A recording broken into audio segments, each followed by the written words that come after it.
Didn't know who she was. I didn't know who Sydney Sweeney was. Sue me. I also don't wear jeans an awful lot, and I've never been to American Eagle, although I might buy stock now.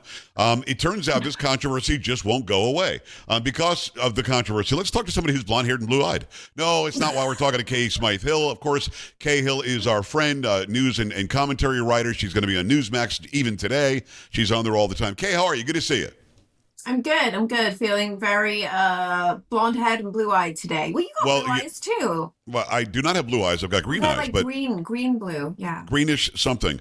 But I don't have the blonde hair. I couldn't pull it off. So I wanted to talk to you about this, A, because you're really smart. B, has nothing to do with your blonde hair and blue eyes, but you're a former fashion model. Somebody who, if you lived in Southern California and even beyond, you saw Kay on all sorts of billboards. Kay was in big time music videos. One has like 100 million views or something stupid. So you've been through this life. A, how do you get the job? Like, how did Sydney Sweeney get the job? Now, I understand she's very popular. I'm not denigrating her. I just didn't know who she was. I don't watch the show she's on. I'm not that familiar with her. But how do you get a job like this? This is a major campaign, obviously, and now it's even bigger because of the stupid controversy. But how does that mechanism even happen? I think for her in her position, it was probably a case of the brand reached out via her agents, probably made an offer. I mean, Sydney Sweeney was like, she's just click city. Like, I could write stories about her when I was at the Daily Caller, and I was guaranteed clicks and views just because people want to look at her. She was in a show called Euphoria, which Okay. was sort of like the Gen Z version of Skins, just not as good. Skins was way better. That's just my bias, though. But she's an absolutely exceptional actress, and she's become this sort of like heartthrob, I guess. Like, she's Gen Z's generation, like, I guess, Some have said who's she's the it girl. Is the it girl, does that make sense? yes, it girl is the best way to describe her. She is the it girl, but she's, she's the Gen Z Pamela Anderson. What was the other one with the little mole right here that everyone loves, who was in the Cindy Pepsi Crawford, back in the commercials? day. Cindy Crawford, yes, Yeah. we've got one of her couches here. Great couch maker. Um, Who but no, knew? I yeah, had no idea. she's definitely this So generation's this it wasn't like a girl. cattle call. They probably went to her and said, hey, we want to do this. Yeah, oh, absolutely. This was not a cattle call. They like she was specifically chosen. So that's the two different sides of the modeling industry. There's the cattle call and then there's the direct phone call. And so when you start out, if you start out in modeling, and you don't start out in any other sort of like celebrity industry, a lot of people get into it through like music, things like that, like Rihanna, for example, Yes. Beyonce, Right. they're not models, but they had celebrity and therefore could take on the role of models. Yes. And the other side of it is your sort of like Cara Delevingne side, which is you start out on the cattle call and then you work your way up to being the direct phone call. And Okay. so when I lived back in the UK, I think my first ever well, I did modeling jobs when I was like tiny, like when I was really little. Like people would come up to me. I remember being in school and my headmaster came up to me and was like, "Is this you in this catalog?" And I was like, "Oh yeah, that is me in that catalog." So, there's like different ways of doing it. But when I got a little bit older, when I was a teenager, I was walking through my mum's place of work and I was spotted and recruited sort of like on the spot. That was, again, the sort of 2000s sweet spot where that kind of thing was still happening. It Yeah. wasn't done through social media or Right. anything like that. And then eventually sort of worked my way up. And actually, when I moved out here, I never got paid for any of the modeling I did. It was usually a phone call or like a message from someone being like, "Hey, will you write about this thing?" Or, "Hey, do you want to be involved in this thing?" Let's just see, how it goes. And then They next thing didn't I know, pay I'm on you? billboards. No, They I didn't pay can't you for get that? paid. No, I can only Stop be it. paid as a writer in this country. Yeah. Wow, I did not know that restriction. It's Kay Hill. Go and follow her, kaysmythehill.com. You're going to see her on Newsmax today in several days. She does great commentary writing, very, very good news writing, just a great all-around person. So Sydney Sweeney gets the call, and the call is, hey, we want you to be in the ad campaign for American Eagle. We're going to spend a bunch of money. We're going to put it out there, and here's what it's going to look like. We're going to talk about genetics, genes, and how genes decide what you look like, and so on and so forth. And, oh, funny, homophone, genes can also be what you wear. So they decided to use words that sound alike. That, children, is a homophone, and we're going to use that wordplay, and I think people will like it. And immediately, the left fringe liberal loons said, eugenics. and Hitler and the Nazis are back and everything else. So, Kay, when something like that goes on, I mean, what does that do to the model? Because I haven't seen Sydney Sweeney react to it since. I've seen some AI things I don't think were her. But as the model, do you feel that pressure? Do you laugh because it was really effective? Do you blow it off because you don't care what they think? What do you do as the person involved? I mean, the one thing I always used to say to women coming up in this industry, I mean, girls really, because you can only be in it for a certain number of years unless you reach superstardom. Right. You can never read the comments. And I think Sydney Sweeney probably has enough of a bubble around her where she doesn't really have to care. She's never going to have to audition for work probably ever again. Like she should be the next Bond girl kind of thing. Like she's just perfect for that kind of role. She's perfect pretty much any role. It's kind of annoying that she's actually really talented she's well. annoying. Like she's annoying. yeah, like she's beautiful, cool, and talented. Right. I'm sure she's Right. also really, really nice and fun to hang What a out jerk. with. Oh, Can't believe her. the worst. No. So I mean, she's insulated. but she can't be insulated from all of it. This is the biggest thing like on the planet. I did an interview with Simona over in Italy the other day, and she's interviewing me about the controversy about Sydney Sweeney. So I mean, this is global now. So you'd be insulated to a point, can't you? Does she? In your opinion, does she need to come out and say something, or just leave it alone? No, she doesn't need to say anything. Like this is a very loud minority of predominantly ugly people. Excuse me, I just hiccuped. Of predominantly ugly people who would never go and buy American Eagle anyway because they're probably liberal and it doesn't, fit into their budget because they think everyone like us, the taxpayers, should pay for all of their stuff. So I don't think she needs to come out and say anything at all. She shouldn't come out and say anything at all. Like the smart thing to do for her right now is just to move on to whatever her next project is. She's already making so much money for that brand. And to be honest with you, she's on the right side of the culture war.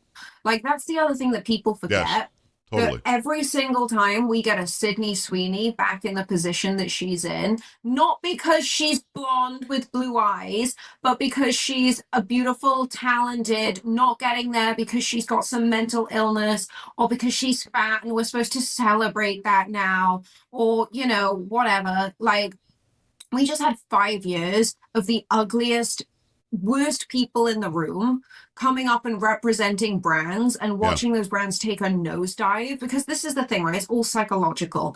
Like you and I aren't going to go out and buy something from a brand that doesn't represent us because when people watch adverts where they see these things come up on their phones, they don't go, ooh, that's a nice car, or ooh, that's a nice pair of jeans, or oh, I'll go on holiday there. They go, that's what that person looks like in that place, driving that car, wearing those jeans. If I buy that thing, I will too look and drive and feel like that. Yes. It's just psychology. Like it's messed up that that's how it works, but that's how it works. Well, let me make the point without looks because what you just said really did, click something in my brain.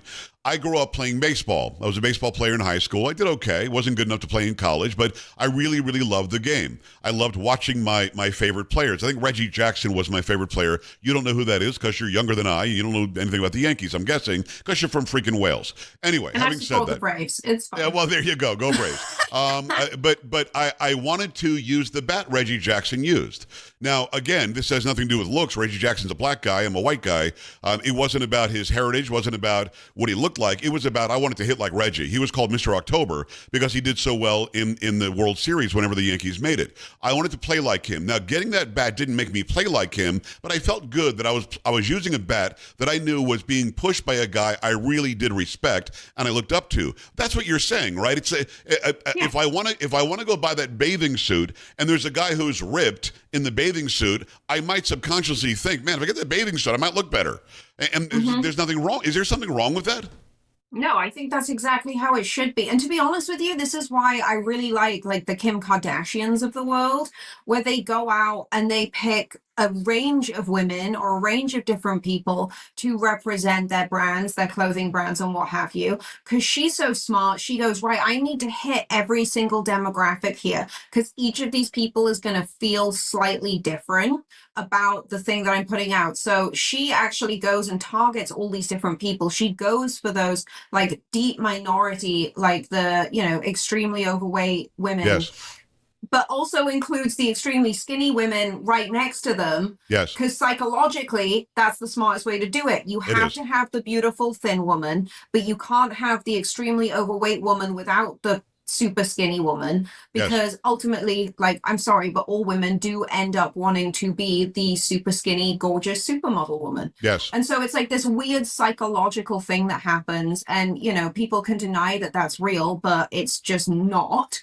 Like, it's just Right. fundamentally not true. Like, people don't Right. look at someone like Dylan Mulvaney and think, oh, if I go drink Bud Light, I can be just like Dylan. No, they look at Dylan Mulvaney drinking Bud Light and think, what is this absolute Right. lunatic, mentally ill, And I'm not drinking monster, that stuff. demon human? Right. Yeah, like if I drink it, I'm gonna turn into like something that's crawled out of the Black Lagoon.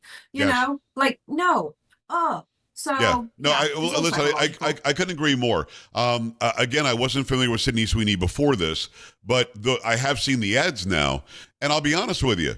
I was super impressed that she got that Mustang and tore out and burned rubber and like left a big smoke screen. I mean, that got me going like, damn, I might have to get me some American Eagle. I'm not gonna look like her, but I want to drive like that. You know what I mean? I Yeah. think that with the advertising business lost its way, as you said, for about 4 or 5 years.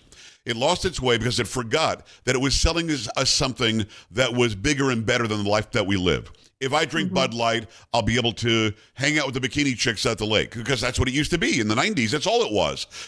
If I go and buy a Chevrolet, I'll be able to take my family across country, not worry about it stopping in for gas 3 different times, and it's kind of a sleek looking vehicle. That's what it used to be. For some reason, let's get the trans person who had top and bottom surgery who's 700 pounds and put them in my jeans, because I would never look at that and say, I want to live the life that she or he's living. You know what I mean? I think that what we do is we vicariously are supposed to live through the life that they're living in these ads, even if they're only 30 seconds long.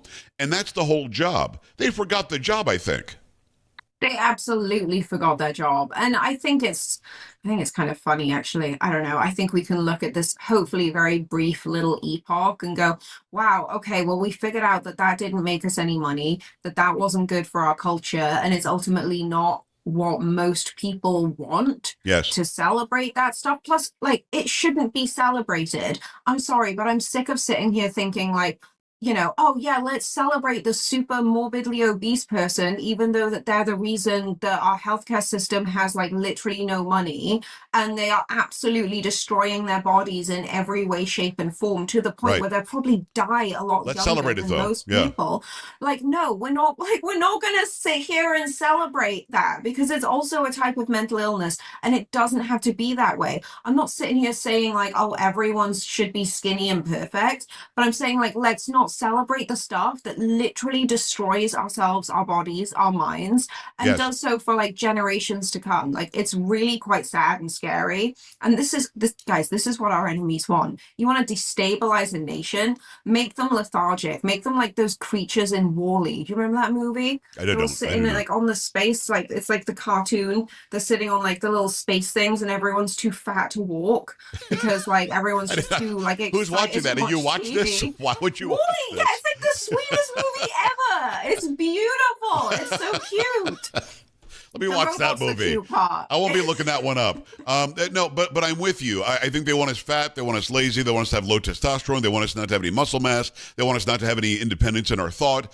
And enough is enough. So it's not going to. Not only is it not going to blow over, I think more companies now are going to get. And you tell me if you agree or disagree. Are going to feel like they got the go ahead because American Eagle did it and they didn't apologize. They said we stand by our ad.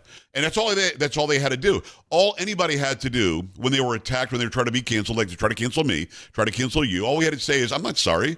I said what I said. Yeah. I believe in it, and I'm going to keep on saying it. And somehow we came out of the rubble. So do you believe other companies will follow suit and say, it's kind of okay to be normal again?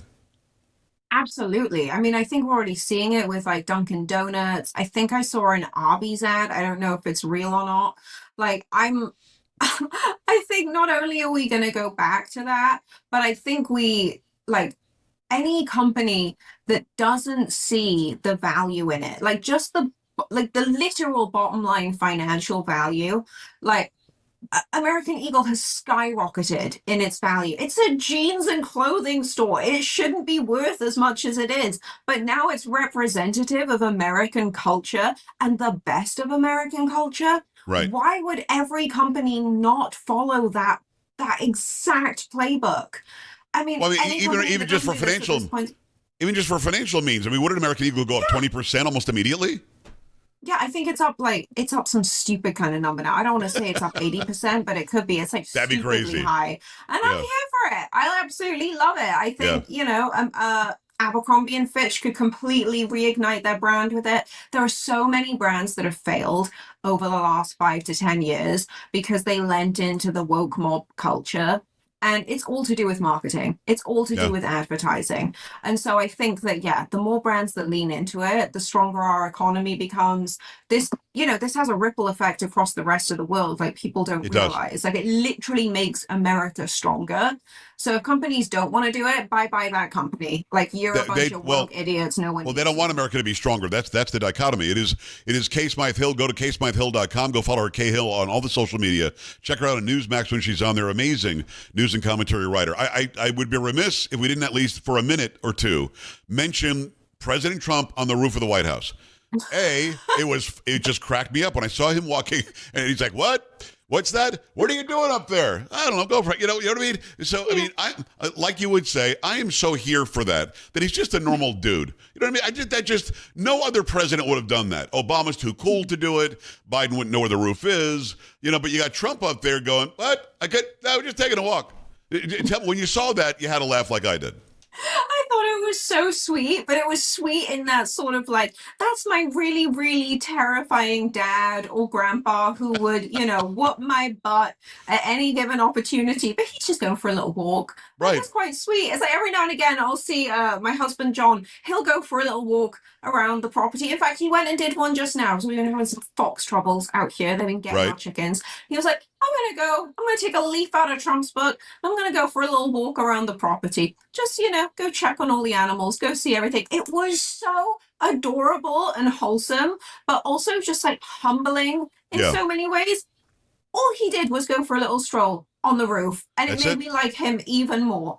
Like, I feel ridiculous saying it out loud, but like, that was some great marketing on his part. It's It was truly, awesome. I just thought truly. it was amazing. I mean, I love when he does regular guy things or things that you and I would like. I'd like to go walk on the roof of the White House. Hell, that'd be great. Yeah. If I lived there, I sure as hell would be on the roof at some point, at least getting some sun. It is Kay Smythe Hill. Kay Hill. Go and follow her everywhere. Go and see her on Newsmax. We'll be on there tonight, on there several times a week. And she's amazing. Kay, you're amazing. Got to go.